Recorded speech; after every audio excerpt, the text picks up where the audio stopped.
Hello my dear student, कैसे हैं आप सभी लोग। उम्मीद करते हैं कि आप सभी लोग बहुत ही अच्छे होंगे। प्यारे विद्यार्थियों, आप सभी का आर्यभट्ट के इस प्यारे से यूट्यूब चैनल पे आप सभी का बहुत बहुत स्वागत है।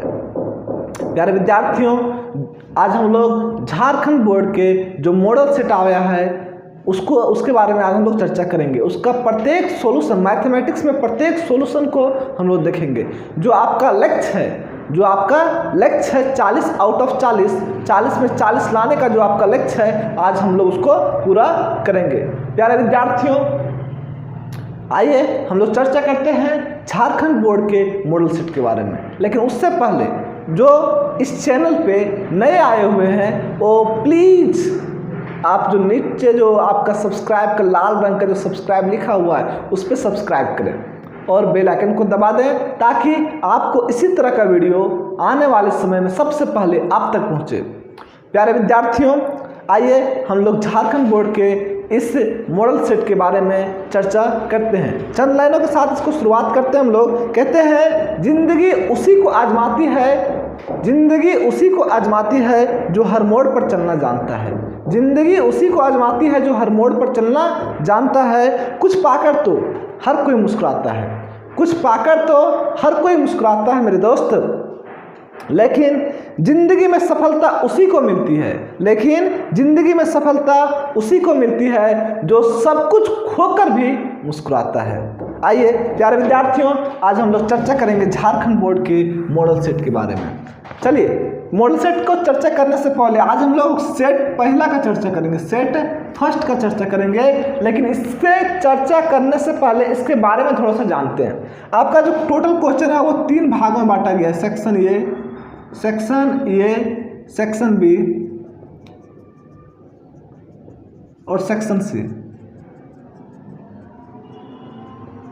सेक्शन ए में आपका जो है सो वेरी शॉर्ट क्वेश्चन है। वेरी शॉर्ट कहने का मतलब आपका सेक्शन ए में 7 क्वेश्चन पूछे जाएंगे, 7 प्रश्न पूछे जाएंगे।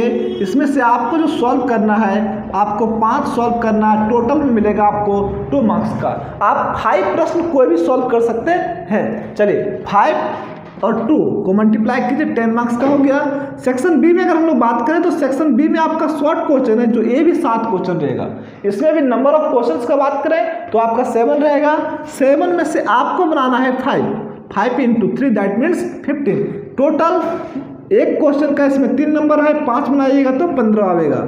चलिए, अगर हम बात करें सेक्शन सी का तो इसमें 5 क्वेश्चन है जिसमें आपको बनाना है 3 और टोटल नंबर इसमें एक क्वेश्चन का नंबर है 5 तो टोटल हो जाएगा 15 दैट मीन्स 14। एक लक्ष्य बनाइए प्यारे दोस्त कि आज यहाँ से एक प्रतिबद्धता के साथ जो है सो एक लक्ष्य बनाइए कि आपको 40 में अप्रॉक्सीमेटली 40 ही लाना है। दूसरा कोई आपके पास ऑप्शन नहीं है। 40 में 40 को हिट करना है। आइए चर्चा करते हैं बिना समय को गवाए हुए। आज हम लोग प्रश्न पहला से स्टार्ट करते हैं।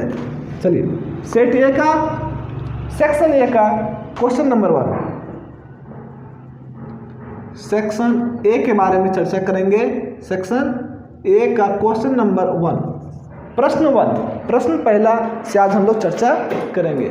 चलिए यार विद्यार्थियों, पहला जो आपका क्वेश्चन है कह रहा है कि इफ यदि 1/6 का फैक्टोरियल प्लस 1/7 का factorial that is equal to x/8 का factorial, find the value of x। प्यारे विद्यार्थियों, आपका यहाँ पे एक इक्वेशन दिया हुआ है। क्या दिया हुआ इक्वेशन जो, लेकिन इक्वेशन जो है आपका वो फैक्टोरियल के रूप में है। तो कह रहा है कि x का मान निकालिए। चलिए समझने का प्रयास करते हैं। ऐसे प्रश्न अगर आते हैं आपके एग्जाम में तो आप इसको बहुत आसानी से, गिफ्टेड है ये प्रश्न आपका गिफ्टेड है। देखिए क्या है, वी हैव, हमारे पास है क्या दिया हुआ, देखिए तो 1/6 का फैक्टोरियल प्लस 1/7 का factorial that is equal to x/8 का फैक्टोरियल। तो देखिए, जब भी बात करें हम लोग फैक्टोरियल के कंसेप्ट के बारे में तो फैक्टोरियल का मतलब होता है, जैसे आपका मान लेते हैं कि 7 का फैक्टोरियल है तो 7 × 6 × 5 × 4 × 3 इंटू 2 इंटू 1। क्लास में आपको बहुत बेहतर ढंग से बताया गया इसके बारे में। चलिए अब यहाँ पे क्या कर सकते हैं, 7 इंटू 6 के फैक्टोरियल पे भी रोक सकते हैं। आपको जहाँ भी जिस तरह से आपको ज़रूरत पड़े, आपके ज़रूरत के अनुसार इस फैक्टोरियल को वहाँ पे आप लोग रोक सकते हैं। आपको मन करेगा तो 6 इंटू 5 फैक्टोरियल पे रोक दीजिए, मन करेगा 5 पे नहीं तो 4 पे रोक दीजिए, जहाँ भी चाहिएगा। और हो सकता है कि आप नहीं रोकना चाहें तो मत रोकिए, कोई दिक्कत। प्रश्न को क्या करता है, आसान करता है फैक्टोरियल हमारा। चलिए देखते हैं, अब यहाँ पे समझने का प्रयास करते हैं। चूंकि आपका सबसे स्मॉल जो फैक्टोरियल है वो 6 का फैक्टोरियल है, तो यहाँ से आप क्या कर सकते हैं, थोड़ा सा इसको सॉल्व कर लीजिए, उसके बाद आगे लेंगे एलसीएम। 1/6 का फैक्टोरियल बाई 1/7 इंटू 6 फैक्टोरियल लिख सकते हैं इसको, x/8 इंटू 7 इंटू 6 का फैक्टोरियल लिख सकते हैं। दैट मीन्स ये हुआ कि आप इसके यहाँ पे जो एलसीएम लेंगे एलएचएस साइड में तो क्या आ जाएगा, 7 इंटू 6 का फैक्टोरियल। आपका एलसीएम यही ना आएगा। अब एलसीएम लेने के बाद देखिए 6 फैक्टोरियल कट रहा है आपका, तो क्या बच गया 7 इंटू 1 दैट मीन्स 7 प्लस अब 6 फैक्टोरियल कटेगा, क्या बचा 7, सॉरी यहाँ पे तो सारा कट रहा है ना, यहाँ पे सारा कट रहा है तो 1 हो जाएगा। That is equal to x/8 into 7 into 6 का फैक्टोरियल। अब देखिए आपका 8 इंटू 6 फैक्टोरियल यहाँ भी है और 7 इंटू 6 फैक्टोरियल यहाँ भी है और 7 इंटू 6 फैक्टोरियल यहाँ भी है। ये कट जाएगा, क्या बच गया 7 और 1 8 दैट इज इक्वल टू 8/1 और x/8। तो इसी को लिख सकते हैं x इज इक्वल टू 64। तो यहाँ से आप लोग क्या किए, हम लोग x का मान निकाल लिए। x बराबर क्या है आपका 64। आइए देखते हैं प्रश्न नंबर 2। क्वेश्चन नंबर 2 की ओर बढ़ते हैं हम लोग। यदि आपको कोई भी परेशानी हो तो आप कमेंट करके अवश्य पूछें उसको। क्वेश्चन नंबर 2, अगर प्रश्न संख्या 2 का अगर हम लोग बात करें तो दिया हुआ है आपका इफ अगर nth term of a sequence is an is equal to 4n minus 3, then find a17 and a24। चलिए प्यारे विद्यार्थियों, यहाँ पे आपका चूंकि यहाँ पे जब सॉल्व करेंगे तो आपका ध्यान दीजिएगा कि Sn बराबर सीक्वेंस के बारे में बताया गया था। सीक्वेंस क्या होता है, अरेंजमेंट होता है किसका, नंबर्स का। सीक्वेंस क्या होता है, नंबर का अरेंजमेंट आपका होता था, लेकिन वो क्या होना चाहिए, एक रूल के हिसाब से। एक अरेंजमेंट जो उसका होगा वो कोई रूल के हिसाब से हो या कोई पैटर्न के आधार पर हो, है ना। मतलब जैसे तैसे सीक्वेंस में मतलब नहीं कर सकते ना उसको। सीक्वेंस किसको कहते थे हम लोग, सीक्वेंस का अगर बात करें यहाँ पे हम लोग तो सीक्वेंस का मतलब क्या था कि ये जो है सो यहाँ पे जो भी अरेंजमेंट होगा वो एक रूल के आधार पर होगा, कोई प्रोसेस से होगा या तो फिर एक पैटर्न के आधार पर होगा, तो उसी को सीक्वेंस कहते थे। आइए आपका यहाँ पे दिया हुआ एक सीक्वेंस दिया हुआ है, देखिए तो गिवन दैट दिया हुआ आपका एक सीक्वेंस दिया हुआ an is equal to 4n minus 3। यहाँ पे आपको करना कुछ नहीं है, क्या निकालना बोला, a17। तो a17 निकालना बोला तो a जहाँ पे n है वहाँ पे क्या बिठा देंगे 17। तो 4 इंटू 17 माइनस 3, 17 चौके 68, 68 में 3 जाएगा दैट इज इक्वल टू 63। और एंड दूसरा आपको क्या बोला a24, तो 4 इंटू 24 माइनस 3। प्यारे विद्यार्थियों ध्यान दीजिएगा, यहाँ कर कुछ नहीं रहे, क्या कर रहे हैं कि जितना भी n बराबर जो आपका है वो दिया हुआ है, n a17 बोला था तो n यहाँ पे कितना 17 है और यहाँ पे 24। तो जहाँ जहाँ पे n है वहाँ पे हम लोग पुट कर रहे हैं वैल्यू। कितना आएगा 96 minus 3 that is equal to 93। एक आंसर आपका ये होगा और एक आंसर आपका ये होगा। 2 मार्क्स का क्वेश्चन है, दोनों बनाइएगा तब 2 मार्क्स मिलेगा, वरना एक बनाइएगा तो 1 नंबर ही मिलेगा। आगे बढ़ते हैं हम लोग प्रश्न संख्या 3 पे। क्वेश्चन नंबर 3,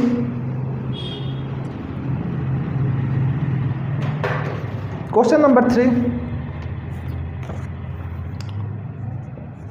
नंबर 3 आपका कह रहा है find the slope of the line. Find the slope of the line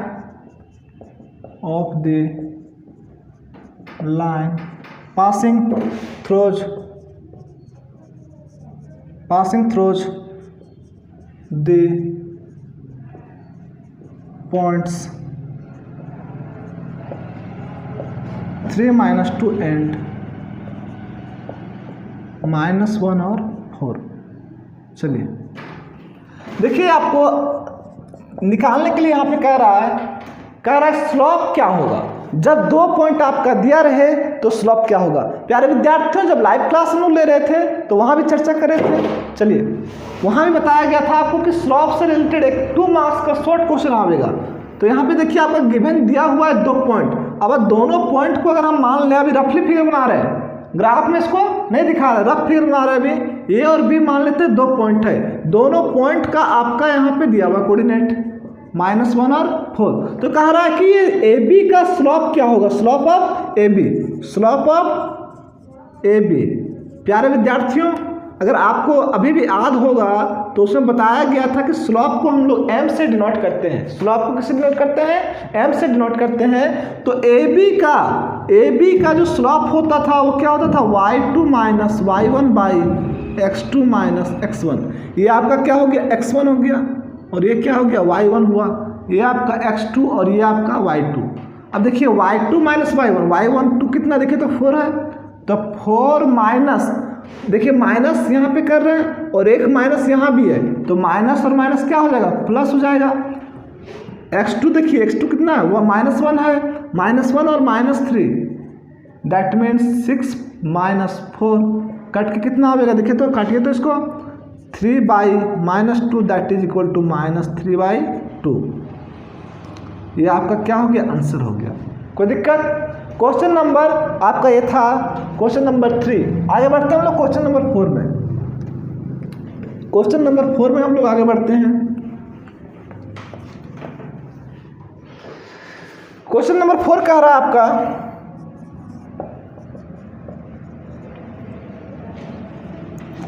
find a point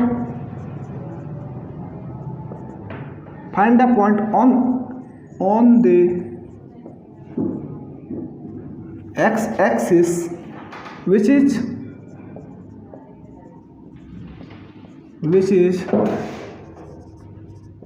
equidistance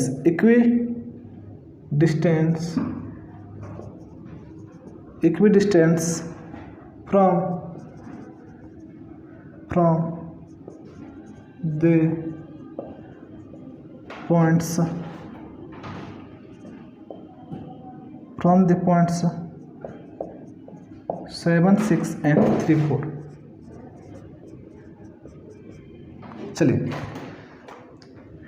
चलिए प्यारे विद्यार्थियों, थोड़ा ध्यान दीजिएगा। प्रश्न क्या कह रहा है, कि find A point on the x axis which is equal distance from the point इतना और इतना। कह रहा है कि आपका 2 यहाँ पे पॉइंट है, निकालने क्या बोला, इक्वल दोनों पॉइंट का दिया कि कौन सी इक्वल डिस्टेंस है, किसका, एक्स एक्सिस का। तो एक्स एक्सिस का जब भी इक्वल डिस्टेंस होता था, प्यारे विद्यार्थियों को समझिए कुछ इस तरह से कि यहाँ से यहाँ पे एक पॉइंट है, ए बी यहाँ से क्या एक पॉइंट है। तो ये कह रहा है कि जो पॉइंट आपका दिया गया वो एक्स एक्सिस पे, ग्राफ से नहीं देख रहे फिलहाल, क्या कर रहा है, रफ फिगर बना रहा है इसको। ए बी क्या है, 2 पॉइंट है और एक्स एक्सिस पे ही लाई कर रहा है। तो एक्स एक्सिस पे लाई करेगा, इसका मतलब क्या हुआ कि y = 0 होगा। प्यारे विद्यार्थियों, अगर ग्राफ में जिसमें बता रहे थे, अगर एक्स एक्सिस पे कोई भी लाइन अगर लाई करता है, तो क्या होता है, x का y का वैल्यू यहाँ पे क्या होता है, 0 होता है। तो यहाँ पे कह रहा है कि ए बी यहाँ पे 2 पॉइंट है जो गुजरता कहाँ से, एक्स एक्सिस से। कह रहा है find A point on the x axis. तो एक्स एक्सिस का पॉइंट आप निकालिए, है ना, कब, जब ये एक्स एक्सिस से पास कर रहा है कौन, ये दोनों पॉइंट। और कह रहा है कि दोनों पॉइंट कौन सी है, जहाँ पे आपका एक्स एक्सिस है वहाँ से इक्वल डिस्टेंस। अगर बोले कि यहाँ पे अगर मान लेते हैं रफली फिगर में ए और बी है, तो यहाँ पे जब एक्स है तो एक्स और यहाँ पे क्या हो जाएगा, y = 0। तो इस x का मान निकालना है कब, जब a और यहाँ पे अगर हम लोग नाम दे p, तो AP = जब BP रहेगा तो आपको क्या करना है, x का मान निकालना, x कोऑर्डिनेट निकालना है, क्योंकि y क्या है, 0 है। चलिए यहीं पे मानते हैं p। तो यहाँ पे क्या हो जाएगा आपका x और 0, ए बराबर कितना दिया हुआ है 7 और 6, बी बराबर 3 और 4। चलिए अब समझने का प्रयास कीजिएगा कि AP बराबर BP जो है सो अकॉर्डिंग टू क्वेश्चन आपका दिया हुआ है, क्वेश्चन दिया हुआ है। तो AP का डिस्टेंस क्या होता है बताइए, तो डिस्टेंस फॉर्मूला से y2 माइनस y1 बट्टे y2 माइनस y1 का whole square, x2 minus x1 का whole square, that is equal to y2 minus y1 यहाँ भी होगा प्लस x2 माइनस x1 का होल स्क्वायर। देखिए यहाँ पे फार्मूला तो यही ना होता है सबका। अब क्या हो जाएगा, स्क्वायरिंग कर दीजिएगा तो रूट हट जाएगा। अब जैसे रूट हटेगा यहाँ पे समझिए y2 माइनस y1, तो AP के लिए, AP ये है आपका, इसके लिए x1 ये होगा और y1 ये होगा, इसके लिए x2 ये होगा और y2 ये होगा। BP के लिए आपका x1 ये होगा, y1 ये होगा, x2 ये होगा, y2 ये होगा। तो कहने का मतलब ये हो गया कि y2 में से मतलब 0 में से कितना घटाइएगा आप, 0 में से कितना 6 को होल स्क्वायर कीजिए plus x2 minus x1, x2 कितना है देखिए तो, सॉरी यहाँ पे आपका y2 था ना, हाँ तो y2 सही तो था, 0 माइनस 6, ठीक है। अब यहाँ पे x2 कितना आपका, x है माइनस क्या कीजिएगा 7 का whole square, that is equal to y2 कितना है देखिए तो फिर से इसके लिए y2 भी यहाँ भी 0 है, तो 0 माइनस क्या कर रहे हैं हम लोग, y1 कितना है 4 का होल स्क्वायर प्लस x2 का बात करें तो क्या है x है माइनस क्या हो जाएगा 3 का होल स्क्वायर।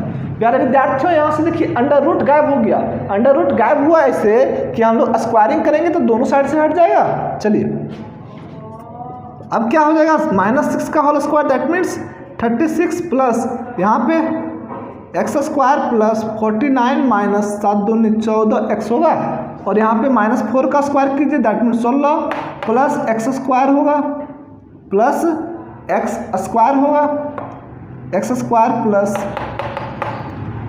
9 माइनस 3 दूनी 6x।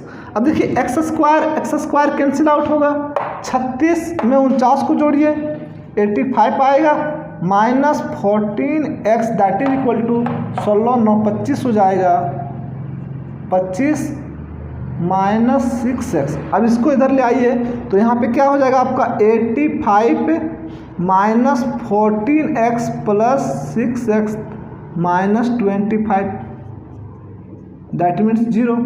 क्या किया हम लोग सभी को एक साइड ले आए, जितना भी टर्म था सबको क्या किया इक्वल टू के इधर ले आए। अब यहाँ से क्या करेंगे हम लोग,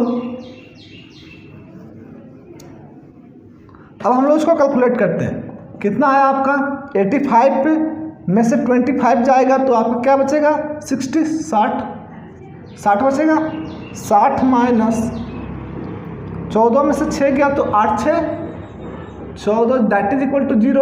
अब इसको उधर ले आइए, इसको क्या कीजिए उधर ले जाइए तो यहाँ पे आपका क्या हो जाएगा 8x that is equal to 60, और x का मान अब हम लोग यहाँ से क्या कर सकते हैं फाइंड आउट कर सकते हैं।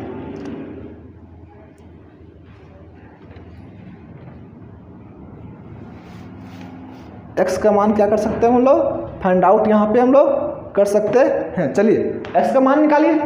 अब x का मान अगर हम लोग बोले तो x का मान क्या आएगा प्यारे विद्यार्थियों, देखिए तो x is equal to 60/8 cut जाएगा 4 से कटेगा 4 2 जो 8 15 मतलब दैट मीन्स 7.5। तो x का मान क्या आ गया 7.5, इसीलिए यहाँ पे आपका क्या हो जाएगा 7.5 और 0 कोऑर्डिनेट क्या हो गया, x का मान क्या आ गया 7.5।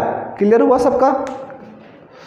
यहाँ पे हम लोग क्या किए थे, समझने वाला बात ये था इसमें कि यहाँ पे थोड़ा सा ध्यान दीजिएगा कि आपका जब भी बोलेगा x एक्सिस पे लाई कर रहा है या तो फिर x एक्सिस पे पॉइंट निकालिए तो वहाँ पे y0 लेना है। जब भी y एक्सिस पे लाई करेगा या y एक्सिस पे बोलेगा तो इसका मतलब x बराबर क्या होगा 0 होगा। चलिए क्वेश्चन नंबर आपका ये 4 था, क्वेश्चन नंबर 5 की ओर बढ़ते हैं हम लोग। अब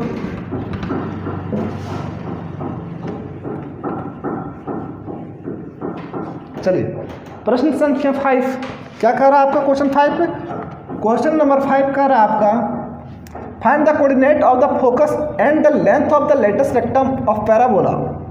चलिए find the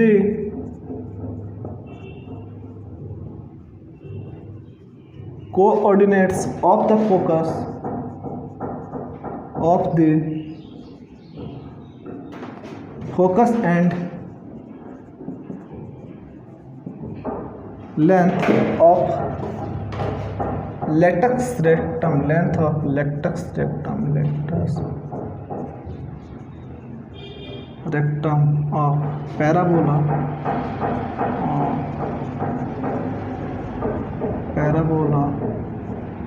at y square is equal to 12x।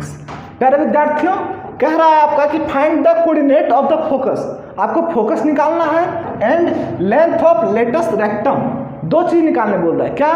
Focus of length of latest rectum. अगर हम लोग बात करें इसका फिगर का तो थोड़ा सा ध्यान दीजिएगा, पैराबोला कह रहा है तो यहाँ से यहाँ क्या एक पैराबोला है, इसका फोकस यहाँ पे होता था, यहाँ पे फोकस होता था, यहाँ पे ओरिजिन था, इसी को तो हम लोग कहते थे ना चटका।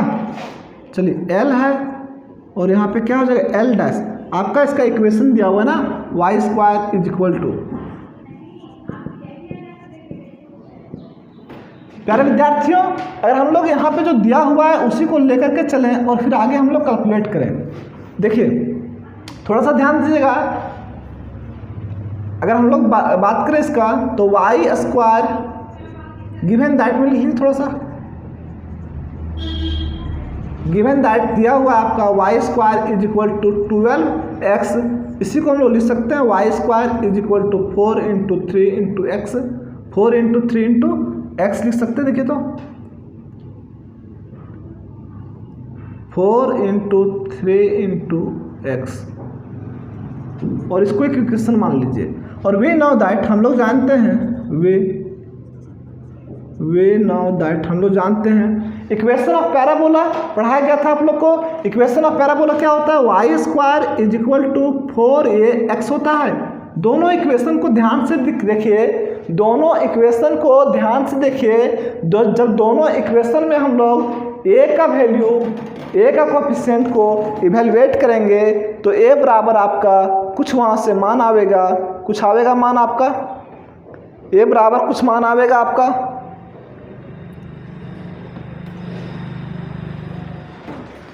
चलिए इवेलुएट करते हैं हम लोग दोनों इक्वेशन को फ्रॉम इक्वेशन फर्स्ट और सेकंड से।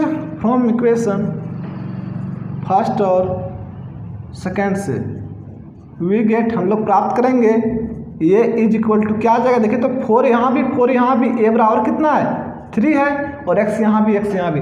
दोनों इक्वेशन को क्या कर रहे हैं हम लोग? कंपेयर कर रहे हैं कि क्या आ रहा है। तो a बराबर क्या आ गया 3, इसीलिए फोकस बराबर, फोकस ऑफ द पैराबोला क्या बताया था आप लोग को कि फोकस बराबर यही ना होता है ए और 0, फोकस बराबर a और 0। तो फोकस यहाँ पे कितना हो जाएगा? a बराबर कितना है 3, तो इसका फोकस का जो यहाँ पे कोऑर्डिनेट होगा वो 3 और 0 हो जाएगा।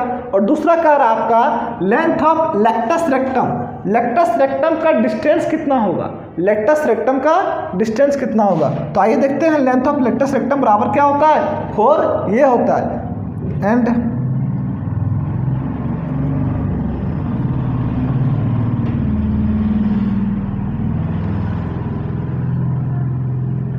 लेक्टस रेक्टम होता है ना, length of latest rectum LACTUS, सही स्पेलिंग LATUS, LAT है ना, LATUS latest rectum RACTUM, latest rectum is equal to 4 ये, दैट मीन्स 4 इंटू ए के जगह पे कितना आपका 3 है, तो 4 और 3 को मल्टीप्लाई कीजिए, 4 दिया 12 आंसर।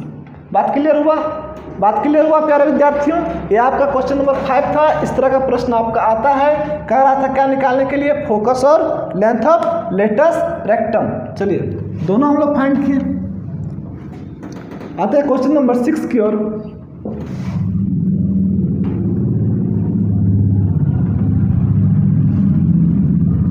आगे बढ़ते हैं हम लोग question number 6।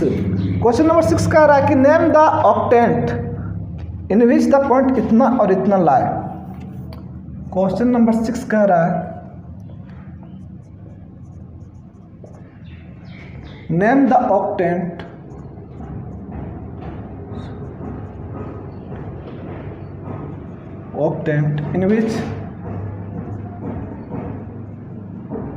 in which points points 1, 2 और 3 एंड -4 -2 3 लाइज। चलिए आइए समझते हैं हम लोग थोड़ा सा ऑक्टेंट के बारे में समझते हैं। ऑक्टेंट आखिर होता क्या है, चलिए देखते हैं। ऑक्टेंट के बारे में थोड़ा समझेंगे, फिर हम लोग आगे बढ़ेंगे। अगर ऑक्टेंट का बात करें हम लोग तो ये आपका 3D का प्रश्न है। चलिए यहाँ पे अगर हम लोग x का मान बोले y और यहाँ पे z, 3 कोऑर्डिनेट है। यहाँ पे पहला मान है, दूसरा ऑक्टेंट है, ये तीसरा ऑक्टेंट है, चौथा ऑक्टेंट है, पांचवा है, छठा है, 2 घट गया ना, ये आपका छठा है, सातवां और आठवां। चलिए फर्स्ट ऑक्टेंट का अगर हम लोग बात करते हैं, देखिए थोड़ा सा ध्यान दीजिएगा, इसको याद करने का एक ट्रिक भी बता देंगे यहीं पे। अभी पहला में क्या होगा, यहाँ पे लास्ट पे देखिए, फर्स्ट में देखिए प्लस प्लस प्लस, 4 प्लस लिखिए और 4 माइनस, 4 प्लस 4 माइनस, 4 बॉक्स में प्लस भरिए, 4 बॉक्स में माइनस भरिए। यहाँ पे 2 प्लस लिखिए, 2 माइनस, अल्टरनेट 2 प्लस पेयर में 2 प्लस 2 माइनस, 2 प्लस 2 माइनस। बात क्लियर है, बात क्लियर है। और तीसरा में थोड़ा सा चर्चा करते हैं। यहाँ पे जो आपका x का होगा वो स्टार्ट तो प्लस से होगा और एंड भी प्लस में होगा। स्टार्ट कहाँ से हुआ, प्लस से, एंड भी क्या, प्लस में। और थोड़ा सा ध्यान दीजिएगा कि यहाँ पे 2 माइनस, फिर 2 प्लस, फिर 2 माइनस, सब देखिए सब में 4 प्लस और 4 माइनस है। तो कह रहा है, आपका प्रश्न पूछ रहा है कि आपका ये जो कोऑर्डिनेट दिया हुआ और ये कोऑर्डिनेट दिया हुआ कौन सा ऑक्टेंट में लाइक करेगा। तो यहाँ पे देखिए तीनों प्लस कहाँ पे है, तीनों में प्लस कहाँ पे, देखिए तो इसमें है क्या, नहीं है, इसमें यहाँ से शुरू करते हैं। तीनों प्लस यहाँ पे है, देखिए तो यहाँ पे x कोऑर्डिनेट भी प्लस में है, y भी और z भी, x भी y भी z भी, तीनों क्या है, प्लस में है। मतलब ये हुआ प्यारे विद्यार्थियों कि यहाँ पे अगर हम लोग सोल्यूशन लिखना चाहें, सोल्यूशन अगर हम लोग लिखना चाहें तो ये जो है 1, 2 और 3 वो लाई करेगा, लाई इन फर्स्ट ऑक्टेंट। फर्स्ट में करेगा लाई, फर्स्ट ऑक्टेंट में लाई करेगा ना। और अगर हम लोग बात करें दूसरा का, क्या है, -4 है, -4 -2 और -3, -2 और -3। देखिए -4 -2 -3 मतलब तीनों नेगेटिव, तीनों नेगेटिव यहाँ पे है का, तो ये नहीं होगा। यहाँ पे तीनों पॉजिटिव है। यहाँ बात करें तो 2 पॉजिटिव 1 नेगेटिव, ये भी नहीं होगा। यहाँ पे क्या है, 2 नेगेटिव 1 पॉजिटिव, 2 नेगेटिव 1 पॉजिटिव, तो ये भी आपका नहीं होगा। यहाँ पे देखिए 2 पॉजिटिव 1 नेगेटिव, ये भी नहीं होगा। 2 पॉजिटिव 1 नेगेटिव नहीं हो सकता है भाई, है ना। 2 नेगेटिव 1 पॉजिटिव नहीं हो सकता है, तीनों नेगेटिव यहाँ पे आपको मिला। तो इस तरह का प्रश्न आपका एक आएगा, एक क्या होगा, आएगा जहाँ पे आपका तीनों पॉजिटिव नेगेटिव है, वहाँ पे क्या होगा, लाई करेगा। तो इट लाई, मतलब इस जो है सो पॉइंट लाई करेगा, लाई इट इन कितना सा, 7वां को 7 ऑक्टेंट। बात क्लियर हुआ। चलिए यहाँ से हम लोग देखें क्वेश्चन नंबर 6 का। अब लास्ट क्वेश्चन है आपका सेक्शन ए का, क्वेश्चन नंबर 7। ऑक्टेंट से क्वेश्चन आता है प्यारे विद्यार्थियों। ऑक्टेंट को याद करने का सबसे आसान तरीका है कि सबसे लास्ट में जाइए, शुरुआत सबसे लास्ट में, मतलब जेड का जो होता है, जैसे कि हम लोग देख रहे थे ना, सबसे लास्ट में जो क्या था, ये था। अगर हम लोग बात करें जेड के लिए तो यहाँ पे 4 बार प्लस लिखिए, 4 प्लस और फिर 4 माइनस, है ना, 1 2 3 4।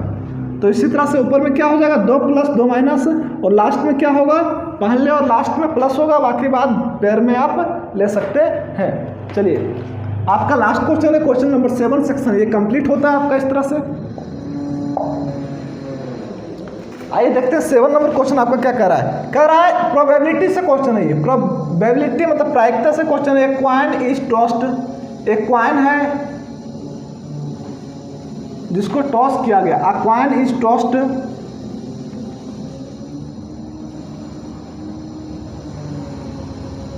Rapidly until a head comes up.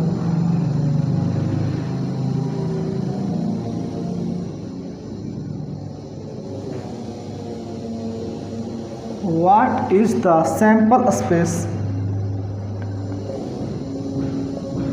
Sample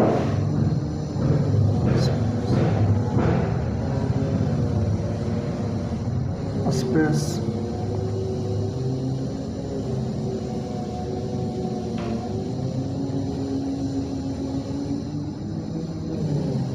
चलिए क्वेश्चन आपका बहुत बढ़िया है। कह रहा क्या है, एक कॉइन को हम लोग टॉस करते हैं, एक सिक्के को जब हम लोग उछालते हैं, क्या करते हैं हम लोग, एक सिक्के को जब उछालते हैं, एक सिक्के को क्या कर रहे हैं, उछाल रहे रैपिडली, है ना, बार बार उसको उछाल रहे हैं। कब तक उछाल रहे हैं, अंटिल या हेड कम्स अप, जब तक कि उसमें हेड आने की संभावना है तब तक। What is the sample space, तो उसका सैंपल स्पेस क्या होगा फॉर दिस एक्सपेरिमेंट, इस तरह का एक्सपेरिमेंट के लिए। क्या विद्यार्थियों, अगर इस तरह का एक्सपेरिमेंट हम लोग कर रहे हैं कि एक कॉइन को जब भी उछाला जाएगा, मान लेते हैं कि शुरुआत में कॉइन को उछाला गया होगा, शुरुआत में कुछ कॉइन को उछाला गया होगा तो हेड भी आ सकता है और टेल भी आ सकता है, तो हेड आने की संभावना है, तो मान लेते हैं कि हेड आ सकता है, तो पहला बार में हेड आ सकता है, फिर हो सकता है कि फिर हेड आ जाए, 2 हेड हो जाए, फिर हेड आ सकता है, मतलब एच और हेड हो जा सकता है, या तो फिर एच टेल हो सकता है। एच, बात समझ में आ रहा है, थोड़ा सा समझने का प्रयास कीजिएगा कि जब पहला बार उछाला गया होगा तो हेड या टेल आया होगा, तो मान लेते हैं कि हेड आ गया, है ना, अंटिल कब तक उछालते रहना है, जब तक कि हेड आना बंद नहीं हो जाए। तो पहला बार हेड आ सकता है, दूसरा बार भी क्या हो सकता है, आपका टेल हेड हो सकता है, दूसरा बार क्या हो सकता है, टेल हेड हो सकता है, तीसरा बार टेल हेड हो सकता है, चौथा बार क्या हो सकता है, लेकिन एक हेड तो उसमें रहेगा ना प्यारे विद्यार्थियों। चलिए देखते हैं हम लोग, इस तरह से कुछ आवेगा सैंपल स्पेस इसका। अगर सैंपल स्पेस का बात करें, this sample space, this sample space that means S is equal to, क्या हो सकता है, पहला बार जब हम लोग उछाले होंगे तो मान के चलते हैं कि पहले बार में हेड आ गया, जब पहला बार उछाले तो क्या आ गया, हेड आ गया, दूसरा बार उछाले होंगे तो आपका क्या हो सकता है कि टेल आया होगा, फिर हेड आया होगा, फिर उछाले तो टेल हेड आया होगा, फिर उछाले मान लेते तो टेल हेड आया होगा, इसी तरह से आगे बढ़ेगा कहाँ तक, एंड तक। चलिए यहाँ से आपका क्या हुआ, सेक्शन ये आपका क्लियर हुआ प्यारे विद्यार्थियों। हम लोग नेक्स्ट वीडियो में लेकर के आएंगे सेक्शन बी को एक नए जोश, एक नए उमंग के साथ। चलिए प्यारे विद्यार्थियों, आज यहीं तक, नेक्स्ट वीडियो अब